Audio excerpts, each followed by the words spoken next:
Here's a bold statement. Noah Baumbach's J. Kelly is a film that dares to celebrate the enduring allure of movie stars. But it's also a sugary tribute that risks drowning in its own sentimentality. And this is the part most people miss. While it honors the glitz and glamour of Hollywood icons, it also subtly critiques the machinery that sustains them. Let's dive in. 30 years after his biting debut, Kicking and Screaming, Baumbach returns with a film that feels like the polar opposite of his early acerbic work. J. Kelly is a heartfelt, if overly sweet, exploration of fame, legacy, and the human cost of stardom.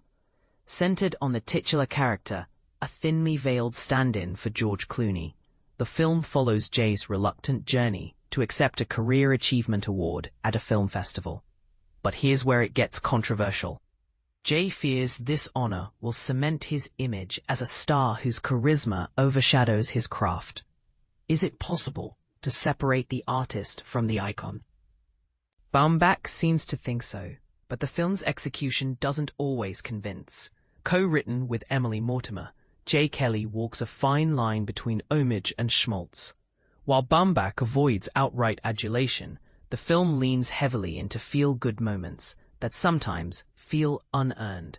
Yet there's an undeniable sincerity to its approach, making it a lightweight but enjoyable watch. The real tension arises when Jay's hyper-focus on his work clashes with the chaos of his entourage, a coterie of managers, publicists, and hangers-on who keep his world spinning. Is this a love letter to stardom, or a sly critique of the industry that sustains it? The plot takes a turn when Jay encounters Timothy, Billy Crudup, an old acting school rival who accuses him of stealing the career meant for him. He abruptly reverses his decision to skip the festival and embarks on a European trip that conveniently overlaps with Daisy's post-grad travels. Along for the ride, his long-suffering manager, Ron, Adam Sandler, his burnt-out publicist, Liz, Laura Dern, and his ever-present bodyguard, Silvano Giovanni Zeccaria. As the journey unfolds, the cracks in Jay's support system become impossible to ignore. But here's the question. Can a film romanticize stardom while also exposing its flaws? The film's pacing is witty, yet wistful, with flashbacks to Jay's triumphs and failures breaking up the present-day narrative. These moments, reminiscent of Ingmar Bergman's Wild Strawberries, are poignant but occasionally clunky. Clooney's performance adds gravitas to scenes that might otherwise feel superficial. But the film's insistence on warmth, underscored by Nicholas Britell's overly sentimental score, often stifles genuine conflict.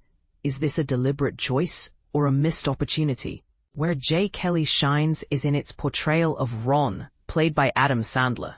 Known for his comedic roles, Sandler delivers a surprisingly tender performance, showcasing the toll of managing a star's career. His chemistry with Clooney is a highlight, offering a nuanced look at the man behind the myth. But does this justify the film's romanticization of stardom, or does it simply humanize it? In the end, J. Kelly is a film of contradictions, a tribute that questions, a critique that celebrates. It's a reminder that even the brightest stars are just people, flawed and fragile. But is that enough to make it more than a glossy homage? That's for you to decide. What do you think? Does J. Kelly strike the right balance, or does it lose itself in its own sentimentality? Let's discuss in the comments.